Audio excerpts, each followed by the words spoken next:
Yo, welcome back to the Science of Flipping podcast. I am your host, Justin Colby. If you have never listened to this podcast before, this is all about teaching you the systems, tools, strategies, implementation for you to become an expert real estate investor. Not just wholesaler, but expert real estate investor.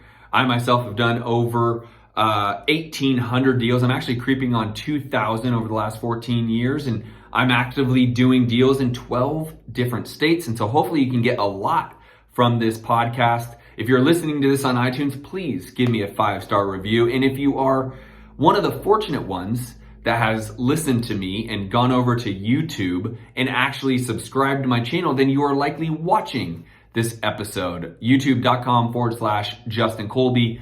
Go subscribe and start watching these podcast episodes, because then you get to see me. And sometimes I do some funny stuff. So this is an important episode for those that are looking to buy rentals. Now, everyone should be looking to buy rentals because that's what you are in real estate for, right? You're in real estate to actually generate wealth. As much as ATM is considered like sorry about that. As much as wholesaling is considered like an ATM to me, right? It spits out a bunch of cash. Really, why I got into real estate investing and why I am now buying a bunch of rentals is because I not only want the cash, I want the wealth. I want the wealth accumulation from buying rentals. And we're actually virtually buying rentals right now in Oklahoma, both in Tulsa and Oklahoma City. And just yesterday, I wanted to buy a home in Fayetteville, North Carolina, but got beat out by another investor, unfortunately. And so I'm also wholesaling virtually, but also buying rentals virtually. And so this subject will be about when do you Airbnb a rental and when do you keep them as a long-term rental, okay? And so there's a couple pieces of advice I want to start out with is if you are considering a home that you're looking to buy, whether you're negotiating the deal yourself, you're buying it from a wholesaler or the MLS, the first place I would look if you're considering it to be an Airbnb is what is on Airbnb in the general area. And I would probably go out within a mile or two, but you really want to make sure that there's even Airbnb interest in that area, right? And then so once you do that, and I probably wouldn't go out much more than 2 miles, right? Once you do that, I would try to get as close as to the actual house as possible. Then you want to start looking at how much are they renting for, and then look at the pictures, obviously, to see what type of remodel or, some properties become like bachelor Airbnb type things or bachelorette Airbnb type things. And when I say type things, what I'm really saying is like in Scottsdale, if you go to Airbnb, you will quite literally see like a home that was remodeled, painted pink, has Barbie rooms, has selfie rooms. I mean, it just screams bachelorette style rental, right? Like guys would likely not rent that.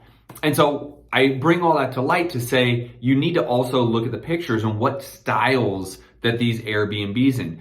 By the way, some might not be remodeled at all. They just might be in a good location that people want to stay in for a vacation, right? And I bring all this up because I'm looking at buying a condo in Scottsdale, and I'm debating whether you do a remodel or not because it's quite literally in Old Town Scottsdale. This is where everyone wants to be because the bars, the restaurants, the nightlife, etc., right? The shopping. And so do you really need to go in there and spend a bunch of money making an Airbnb, or could it just be in the right location? And those are the things that you need to be looking at when starting to consider, am I going to use this property as an Airbnb? So again, first of all, go to Airbnb, go no more than 2 miles out, start looking at how much these properties are renting for, do like kind. And what I mean by that is like, if you have a 3-bedroom, 3-bedroom, 2-bathroom house, 1,800 square feet, then look for something similar to that. Don't go look for a 5-bedroom with a pool. Like, don't compare something that is not like kind,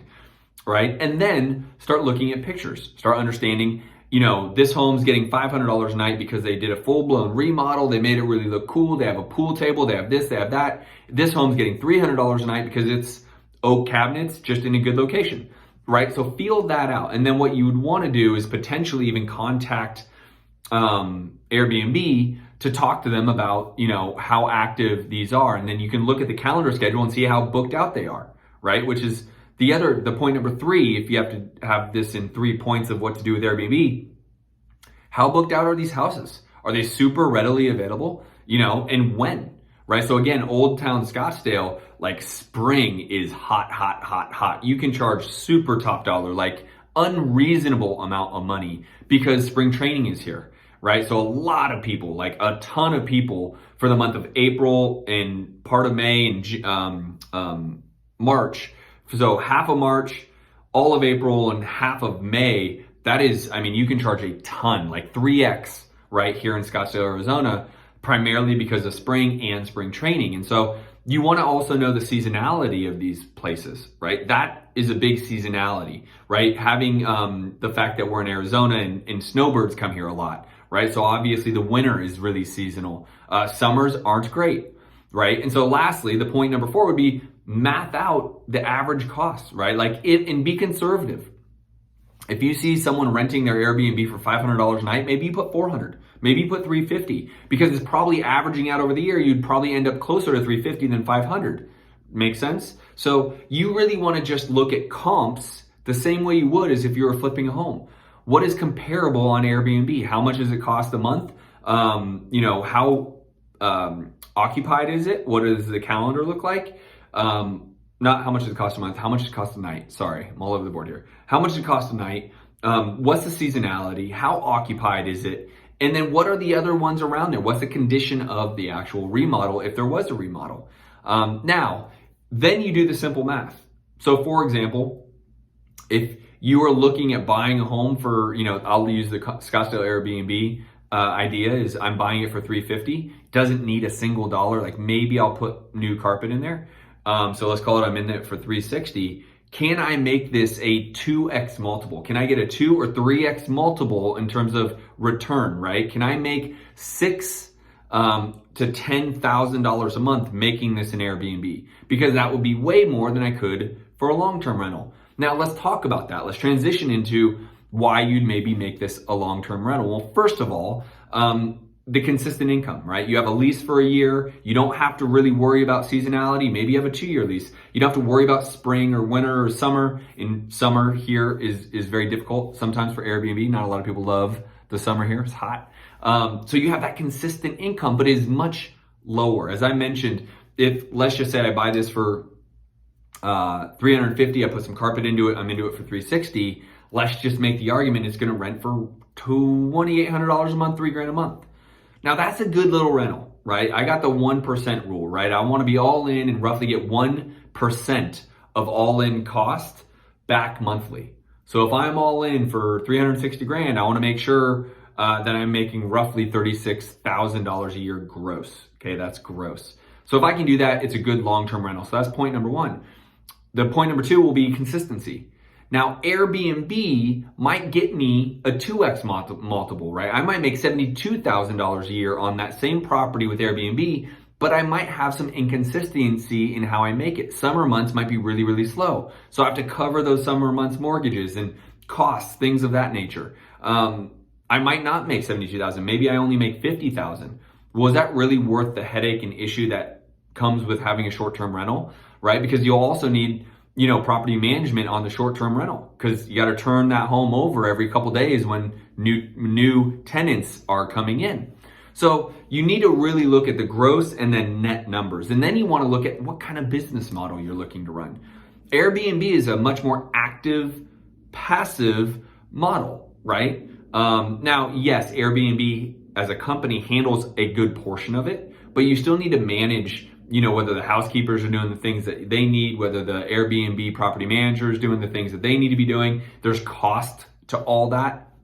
And so a lot of times it's sexier to think, oh, I'm going to buy this as an Airbnb, but people aren't doing their due diligence to make sure it's really that much more valuable, right? That it really does actually make sense to do this. Now, we could go down a deep rabbit hole and talk about the taxes and what type of tax implications the Airbnb is versus a long-term rental. And I think that there's a lot of confusion about usability of an Airbnb, right? So if I bought an Airbnb in Orlando, Florida, because my kid likes to go to Disney World, how often am I able to use that? And the rules essentially are, I believe they're 10% of booked time, meaning if you have booked, 300 days a year, you're able to use it 30 days a year, right?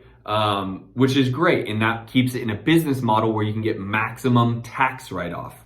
But instead of, telling you all the things that my accountant has told me, I would tell you to talk to your accountant, which would be the last decision-making effort on whether you keep something as a long-term or an Airbnb. Let's just use the example. Airbnb is 2x gross revenue from a long-term rental. You like this idea, but you're also going to be looking to get maximum tax write-offs. You want to talk to your accountant about what's going to help you more in the long run, not the short 1 year run, but the long run, having this as a long-term rental or this is an Airbnb, and weigh the pros and cons about the tax write-offs, whether it's depreciation, whether it's the usability of the actual home you're buying. I know a lot of people that, kind of work the system and essentially buy homes that they essentially want to live in, not live in, but visit a lot, right? Like in Pine Top or in Sedona or whatnot. And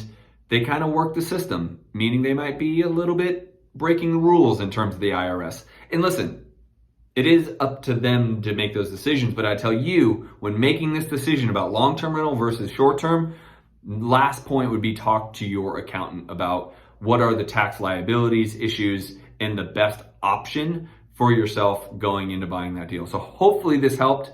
I know there's a lot. Hopefully you can take some of this and at very least, the minimum I would hope is for you to call your accountant to know the pros and cons of both, and then for you to be able to buy some more rentals, because I'm all about wholesaling your way to wealth, and that includes buying rentals.